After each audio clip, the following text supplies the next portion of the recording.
반갑습니다. 대선교당 전흥진 교무입니다. 이번에 여러분들과 함께 전북교구 하반기 교리학교를 하게 되었습니다. 오늘은 이제 첫 번째 시간인데요. 오늘은 상시 훈련이란 무엇일까 라는 주제로 여러분들과 함께 하도록 하겠습니다. 실천의 종교가 세계의 광명이다. 이 말씀은 대산종사님께서 지으신 교리실천도의 책 표지에 나오는 내용입니다. 저는 이제 학부 때 이 내용을 보고 굉장히 인상 깊게 그렇게 이제 받아들였었습니다. 종교에서 실천을 하는 것이 어떤 의미가 있을까? 대종사님께서는 대종경 수행품 52장에서 사람이 도를 아는 것은 그 실생활에 당해서 그 도를 실천하고자 함인데, 사용하고자 함인데 그것을 사용하지 못한다면 무슨 이익이 있겠는가라는 말씀하셨습니다. 그러시면서 이제 부채 법문을 들으셨죠. 더운 여름에 부채가 있는데 그 부채를 쓸 줄을 모른다면 그 부채에 있는 것이 별 이익이 없다, 그렇게 이제 말씀하셨습니다.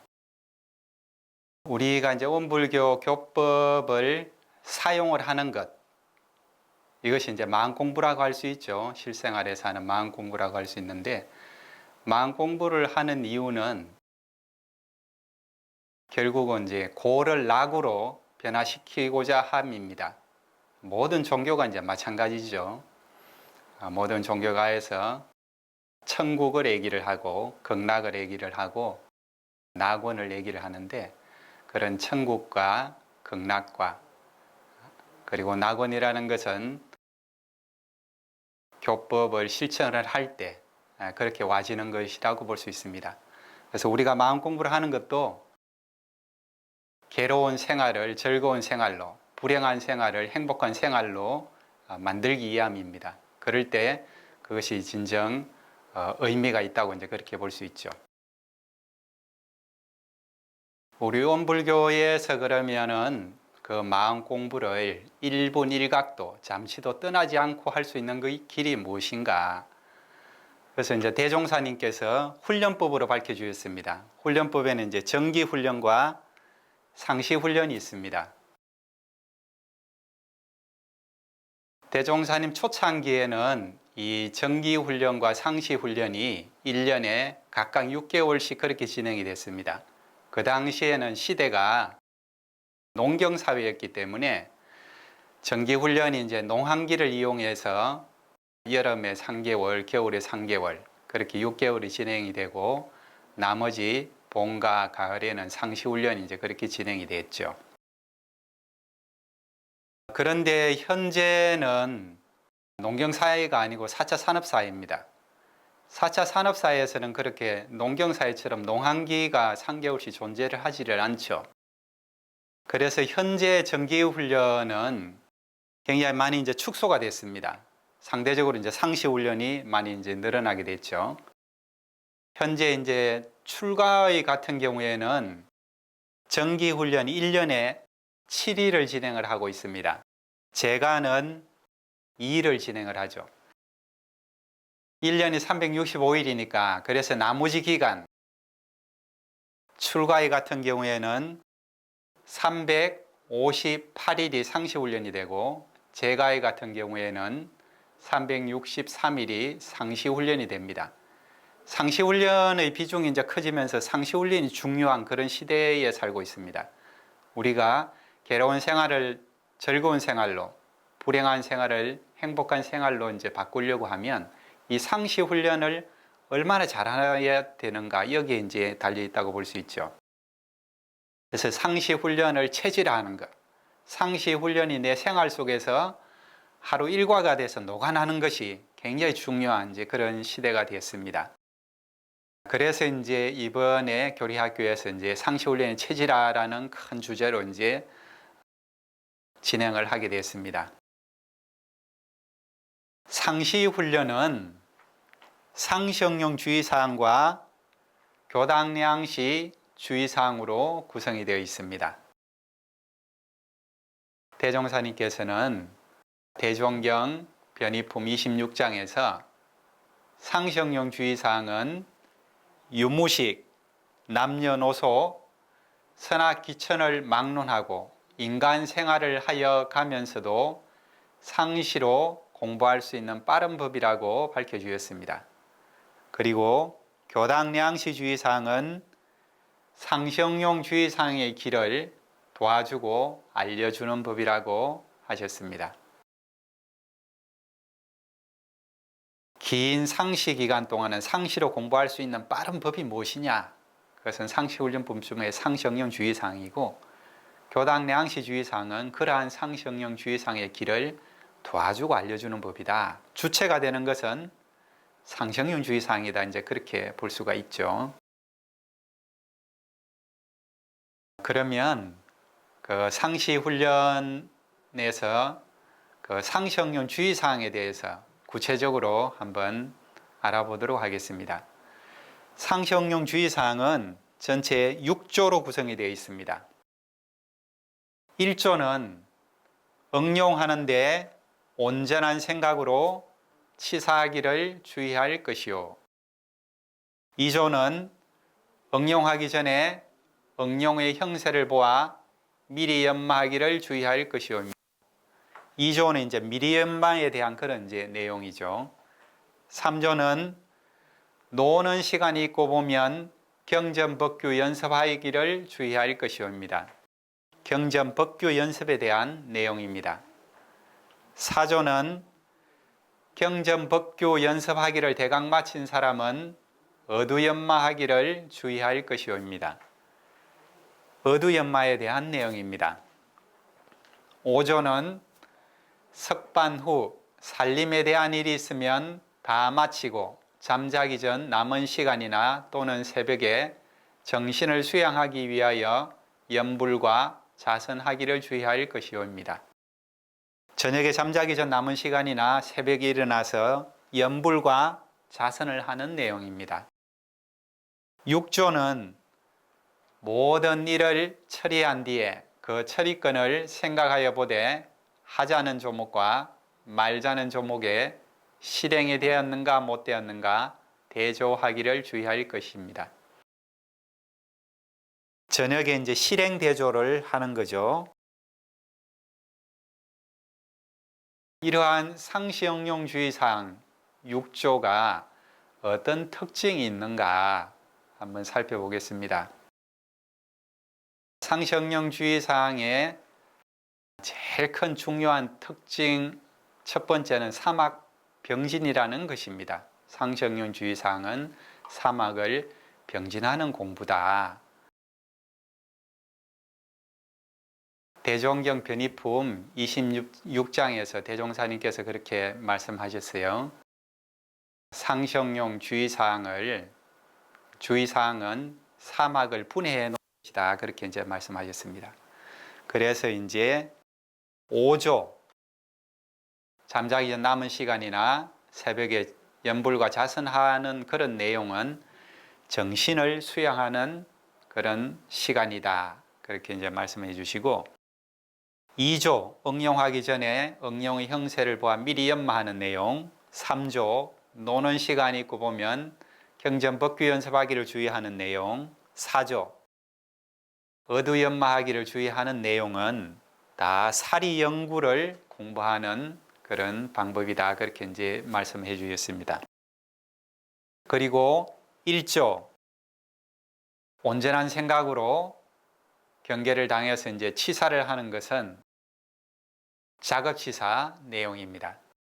그래서 상시응용 주의사항은 이렇게 사막을 다 분해해서 놓은 그런 내용입니다. 그래서 상시응용 주의사항은 우리가 다 실천을 하다 보면 자연스럽게 사막 병진 공부가 됩니다. 그리고 상시응용 주의사항 그 두 번째 특징은 상시응용 주의사항은 무시성 공부라는 겁니다. 대종사님께서 대종경 변의품 26장에서 상시형용 주의사항 공부를 동정으로 나누어 보면 3조 경전법규, 4조 어두연마, 5조 연불자선은 정할 때 공부가 된다 그렇게 말씀하셨어요. 그리고 2조 미리연마, 1조 온전한 생각으로 치사, 6조 실행대조는 동할 때 공부에 해당이 된다 이제 말씀하셨습니다. 특히 이 동할 때 공부에 해당되는 2조, 1조, 6조는 일에 밝아지게 하는 이제 그런 공부이기도 합니다. 그 대종사님께서 수행품, 대종경 수행품 24장에서 그런 말씀 하셨습니다. 그 일 당하기 전에 미리 연마하고, 일을 당해서는 잘 치사하고, 일을 지낸 뒤에 다시 대조 반성하기를 잘하면 일에 밝아진다고 그러셨습니다. 그래서 일을 잘하게 하는 방법이라고 이제 볼 수가 있죠. 학생들 같은 경우에는 이제 학교에 가기 전에 애습하고 수업 시간에 잘 듣고 복습하는 그런 내용이라고도 이제 볼 수 있습니다. 그러면 이제 학생들이 공부를 잘하게 되겠죠. 모든 일을 할 때 그 일을 잘하게 하는 묘법입니다. 그래서 이제 이 정할 때 공부는 사실은 무시선 공부에서 일이 없을 때 공부라고 이제 볼 수 있습니다. 무시선 공부는 무시선의 강령이 무시선이죠. 육건이 무사하면 일이 없을 때는 잡념을 제거하고 일심을 양성하고, 육건이 유사하면 일이 있을 때는 불의를 제거하고 정의를 양성하는 것이 이제 무시선인데, 일이 없을 때 일심 양성하는 공부를 다양하게 경전법규도 공부하고 어두연마도 하고 연불자선을 통해서 할 수 있도록 해주신 것이 상시형용 주의사항 정할 때 공부다 그렇게 볼 수 있습니다. 그리고 일이 있을 때 불의를 제거하고 정의를 양성하는 그 공부로 상시형용 주의사항에서는 2조, 1조, 6조 미리 연마해서 일당에서 잘 치사해서 또 대조 반성하는 이 공부를 잘하면 일이 이제 잘 되고 정의행이 잘 되는 이제 그런 공부로 밝혀주셨습니다. 그래서 사실은 무시선의 강령을 좀 더 자세하게 펼쳐놓은 것이 상시형용 주의사항 공부다 그렇게 볼 수 있습니다. 그래서 이제 상시형용 주의사항 공부는 무시선 공부가 된다 그렇게 볼 수가 있죠. 그리고 또 상시형용 주의사항은 정할 때 공부, 동할 때 공부가 이렇게 이제 되기 때문에 이사 병행 공부가 이제 됩니다. 이치에도 밝아지고 일에도 밝아지게 되죠. 경전을 공부하고 어두를 연마하고 연불자선을 공부를 하다 보면 이치에 이제 밝아지게 되고, 일 당하기 전에 미리 연마하고 일 당해서 잘 치사하고 일 지낸 뒤에 실행 대조 공부를 잘 하다 보면 이제 일에 이제 자꾸 밝아지게 되는 거죠. 그래서 이무에 사무에 이사병행 공부가 되는 그런 공부라고 이제 볼 수 있습니다. 그리고 이제 불법시 생활, 생활시 불법이 되는 그런 공부다. 그렇게 말할 수 있죠. 상시형용 주의사항은 상시로 공부할 수 있는 빠른 법이라고 말씀하셨습니다. 그래서 이제 일상생활 속에서 사막을 공부하는 묘법이 상시형용 주의사항이다. 그렇게 볼 수 있죠. 이 일상생활 속에서 사막을 공부하는 법에 대해서 대종사님께서는 그 원기 10년에 발표하신 그 훈련법 안에 상시훈련법 내 상시형용 주의사항으로 이제 그렇게 밝혀주셨는데요. 대산종사님께서는 이 일상생활 속에서 사막 공부를 잘 할 수 있는 그런 방법으로 수도인의 일과를 밝혀주셨습니다. 이 수도인의 일과에는 일상수행요법과 상시형용 주의사항을 같이 실천할 수 있도록 그렇게 이제 밝혀주셨습니다. 사실은 상시형용 주의사항은 원기 10년에 발표가 됐기 때문에 일상생활 공부하는데 일상수행요법 실천은 사실은 들어가 있지 않거든요. 근데 일상수행요법은 원기 23년에 이제 발표가 됐습니다. 그래서 이제 대산종사님께서는 원기 23년에 발표대물에서 상시훈련에 들어가지 않은 일상수행요법까지 같이 실천할 수 있도록 상시형용 주의사항과 더불어서 그래서 수도인의 일과를 이제 밝혀주셨죠. 수도인의 일과는 아침은 수양정진, 낮은 보온노력, 저녁은 참회 반성을 하는 그런 공부입니다. 그리고 이제 자산 상사님께서는 종부 사이에 저기 하실 때 일과라 등력하자 하는 법문을 이제 내려주셨어요. 여기서 이제 일과는 수도인의 일과라고 이제 볼 수 있겠죠. 그래서 이제 세 분 스승님의 어떤 그런 법문, 생활 속에서 공부하도록 인도해 주신 그런 법문들이 맥을 같이 하고 있다. 그렇게 이제 볼 수 있습니다. 이번 교리학교에서는 상시로 공부할 수 있는 빠른 법으로서 상시형용 주의사항과 일상수행요법을 같이 실천할 수 있는 수도인의 일과를 기준으로 해서 그렇게 이제 공부를 진행하도록 그렇게 하겠습니다. 수도인의 일과는 아침은 수양정진, 낮은 보온노력, 저녁은 참회 반성하는 그런 일과입니다. 그래서 이제 아침에는 일어나서 이제 신고를 모시고 또 좌선을 하고 오늘 하루 일을 미리 계획하는 미리 연마 시간을 이제 갖는 것입니다. 그리고 낮 보온 노력 시간에는 일이 있어서 이제 동할 때 어떤 마음으로 이제 치사를 해가느냐, 감사 보온하는 그러한 치사를 해가는 공부입니다. 사안의 은혜에 감사하면서 사안에 보온하는 신경으로 치사를 해가는 그런 공부라고 볼 수 있죠. 그리고 낮 동안 노는 시간이 있고 보면 일이 없을 때는 경전 법규 공부, 어두연마 공부를 진행을 하는 것입니다. 저녁에는 참회 반성 시간인데 먼저 이제 실행 대조를 하는 겁니다. 상시형 주의사항 6조죠. 상시일기를 기재를 하면서 그날 3학 공부를 어떻게 진행을 했는지 반성을 하고 또 계문을 점검하면서 스스로 또 하루 생활을 어떻게 했는지 반조를 하고 그리고 아침에 한 미리 연마 실행이 어떻게 계획한 대로 잘 실행이 됐는지 또 실행 대조를 하는 그런 시간입니다. 그리고 이제 신고를 모시고 잠들기 전에 염불과 자선을 하면서 하루를 마무리하고 지침에 드는 것입니다. 그래서 이제 실행 대조하는 것은 우리가 참회 중에서 이제 4참에 해당된다고 볼 수 있고 염불 자선하는 것은 이제 2참에 해당이 된다. 그렇게 이제 볼 수 있습니다. 자, 이제까지 이제 상시 훈련 중에서 상시형용 주의사항에 대해서 이제 살펴봤습니다. 다음은 이제 교당량시 주의사항에 대해서 살펴보겠습니다. 교당량시 주의사항은 상시형용 주의사항의 길을 도와주고 알려주는 법이라고 하셨는데 그 내용은 어떤지 한번 살펴보겠습니다. 교당량시 주의사항도 전체 6조목으로 이렇게 되어 있습니다.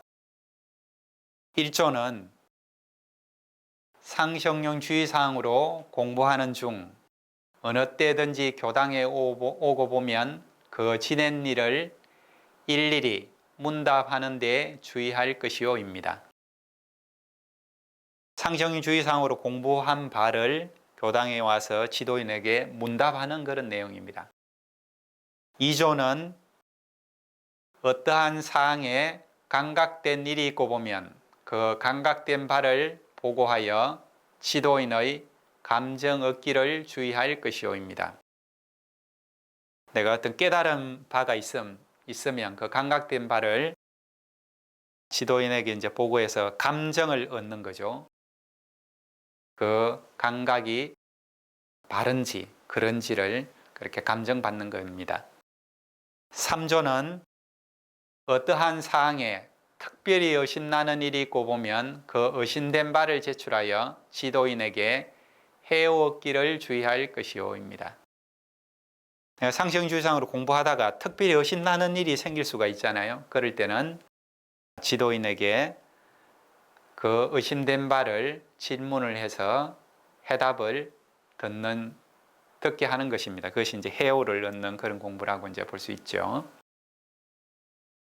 사조는 매년 성기에는 선비를 미리 준비하여 가지고 선원에 입선하여 전문 공부하기를 주의할 것이오입니다. 정기훈련 기간에 훈련원에 입선을 해서 정기훈련을 받는 그런 내용입니다. 그래서 이제 입선에 대한 내용이라고 이제 볼 수 있겠습니다.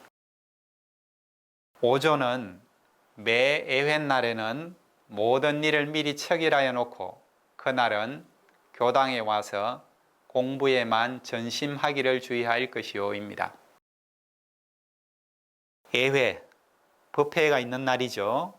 법회가 있는 날은 교당에 와서 법회에 전념하도록 애회에 전념하기를 주의하는 그런 조목입니다. 6조는 교당에 다녀갈 때에는 어떠한 감각이 되었는지, 어떠한 의심이 밝아졌는지 소등 유물을 반조하여 본 후에 반드시 실생활에 활용하기를 주의할 것이오입니다. 교당에 와서 문답감정 해오를 통해서 또 예회에 참석하면서 혹은 또 입선을 해서 소득된 바가 있으면 그것을 실생활에 활용하라는 그런 이제 말씀입니다. 그러면 이러한 교당량시 주의사항은 어떠한 특징이 있는지 한번 좀 살펴보겠습니다. 먼저 교당량시 주의사항 1조, 2조, 3조 즉 문답, 감정, 해오는 교당에 와서 이제 지도인에게 진행을 하고 또 교화단 모임에 와가지고 또 단원 상호 간에 그렇게 또 진행을 하는 그런 내용이라고 볼 수 있습니다. 그리고 꼭 교당이나 교화단이 아니더라도 세계 어느 곳에든지 지도인이 있는 곳에 가서 문답, 감정, 해오를 또 실천을 해도 괜찮은 내용이라고 이제 볼 수 있죠. 4조, 5조는 정기훈련에 대한 내용입니다. 4조는 이제 성기에 입선하는 내용이니까 우리가 정기훈련이라는 부분을 이제 금방 알 수 있는데 5조 애회가 왜 정기훈련이냐 이렇게 이제 질문을 하실 수가 있죠. 현재 우리 그 정전의 어떤 초판본이라고 볼 수 있는 것이 원기 17년에 발행된 보경 6대 요령입니다. 그 보경 6대 요령에 보면 훈련법 각 조항에 대해서 상세하게 설명을 해 두셨어요. 그 중에 교당량시 주의사항 5조 애회에 대한 설명에서 뭐라고 설명을 하셨느냐 하면 정기훈련에 참석할 수 있는 그런 계제가 되지 못하는 사람은 애회에 잘 참석함으로 해서 1년에 36일간의 정기훈련을 받게 하미오라는 말씀이 있습니다. 왜 1년에 36일이라고 하셨느냐? 초창기에는 지금과 달리 애회, 법회가 10일에 한 번씩 있었습니다. 10일에 한 번씩 이제 진행이 됐습니다. 그래서 이제 1년이 365일이니까 10일에 한 번씩 이제 법회가 진행이 되다 보면 1년이면 36일이 나오는 거죠. 그래서 이제 정기훈련을 자기가 어떤 사정이 있어가지고 참석을 이제 못한 사람은 애회에 빠지지 않고 잘 참석함으로 해가지고 1년에 36일간의 정기훈련을 받게 하신 그런 내용입니다. 그리고 이제 기존에 또 정기훈련을 참석을 했던 사람은 다시 애회에 참석함으로 해서 더 공부심을 더 챙기게 되는 그런 이제 계기로 삼도록 그렇게 하셨습니다. 그래서 이제 애회도 준정기훈련이다 그렇게 이제 볼 수 있습니다. 그리고 이제 6조는 이 1조부터 5조까지를 통해서 자기가 소독된 바를 다시 상시에 일상 인간 생활을 하는 상시 공부에 상식용 주의사항으로 생활하는 그 상시 생활에서 활용을 하도록 그렇게 다시 또 연결을 해 주셨습니다. 그래서 상시형용 주의사항으로 공부를 하다가 교당이나 혹은 교화단에 와서 문답감정 회화도 하고 또 훈련을 가서 또 정기훈련도 받고 교당에서 법회도 보고 또 여기서 또 소득된 바를 또 일상생활에 와서 상시형용 주의사항을 실천하는데 도움을 받아 더 활용하면서 실천하고 이렇게 서로 도움 주고 도움 받도록 그렇게 교법을 짜주셨습니다. 그래서 이제 이런 내용들이 전체가 상시 공부의 길을 도와주고 알려주는 법이다. 그렇게 이제 볼 수 있습니다. 문답 감정 회화를 하는 것도 상시 공부의 길을 도와주고 알려주는 법이고, 입성과 예외에 참석하는 것도 상시 공부의 길을 도와주고 알려주는 법이 되는 내용이라고 볼 수 있습니다. 이제까지 이제 상시 훈련에 대해서 상시형용 주의사항, 교당량시 주의사항에 대해서 설명을 이렇게 쭉 드렸습니다. 한번 이제 정리를 하도록 하겠습니다. 상시형용 주의사항은 유무식, 남녀노소, 선악, 귀천을 막론하고 인간 생활을 하여가면서도 상시로 공부할 수 있는 빠른 법입니다. 유무식, 남녀노소, 선악, 귀천이니까 뭐 남자나 여자나 유식한 사람이나 무식한 사람이나 나이가 많은 사람이나 어린 사람이나 선한 사람이나 악한 사람이나 귀한 사람이나 천한 사람이나 세상 모든 사람들이 다 해당된다고 이제 그렇게 볼 수 있죠. 세상 모든 사람들이 다 인간 생활을 하여가면서 내가 집에 있으면서 혹은 직장 생활을 하면서 그렇게 인간 생활을 하여가면서 상시로 공부할 수 있는 빠른 법이 무엇이냐? 상시형용 주의사항이다. 상시로 공부할 수 있는 사막 병진을 할 수 있는 빠른 법이 상시형용 주의사항이다. 그렇게 이제 볼 수 있죠. 그리고 교당량시 주의사항은 이러한 상시형용 주의사항의 길을 도와주고 알려주는 그런 법입니다. 그래서 문답 감정 회화도 이러한 상시형용 주의사항의 길을 도와주고 알려주는 법이 되고, 입선 정기훈련을 나는 것, 그리고 예회 법회를 보는 것이 다 상시형용 주의사항의 길을 도와주고 알려주는 법이 된다. 이제 그런 말씀이죠. 지금 교화는 이제 일주일에 한 번 보는 법회가 많이 중심이 되는 이제 그런 교화가 이루어지고 있는데, 실은 이제 대종사님께서는 상시형용 주의사항을 일상생활 속에서 잘 실천하게 하는 것이 아주 중요하고 그것이 이제 핵심이다. 이렇게 이제 밝혀주신 내용이라고 볼 수 있죠. 사실은 우리가 일주일에 한 번씩 법회 보는 것도 아까 말씀드린 것처럼 이 상시형용 주의사항의 길을 도와주고 알려주는 이제 법이니까요. 그래서 이제 우리가 이 상시형용 주의사항을 일상생활 속에서 잘 실천해 갈 것인가, 이것을 체질화 시켜 갈 것인가, 이것이 이제 굉장히 중요한 그런 내용이라고 볼 수 있습니다. 그렇게 할 때 개교의 동기에서 밝혀주셨듯이 바람고의 일체생명을 모두 광대무량한 낙원으로 인도할 수 있고, 나 자신도 괴로운 생활에서 즐거운 생활로, 불행한 생활에서 행복한 생활로 그렇게 해나갈 수가 있습니다. 오늘은 상시훈련이란 무엇일까라는 주제로 이제 말씀을 드렸는데, 다음 시간에는 이러한 상시훈련을 어떻게 이제 체질화할 것인가 하는 주제로 시간 함께 하도록 하겠습니다. 이상 마치겠습니다. 감사합니다.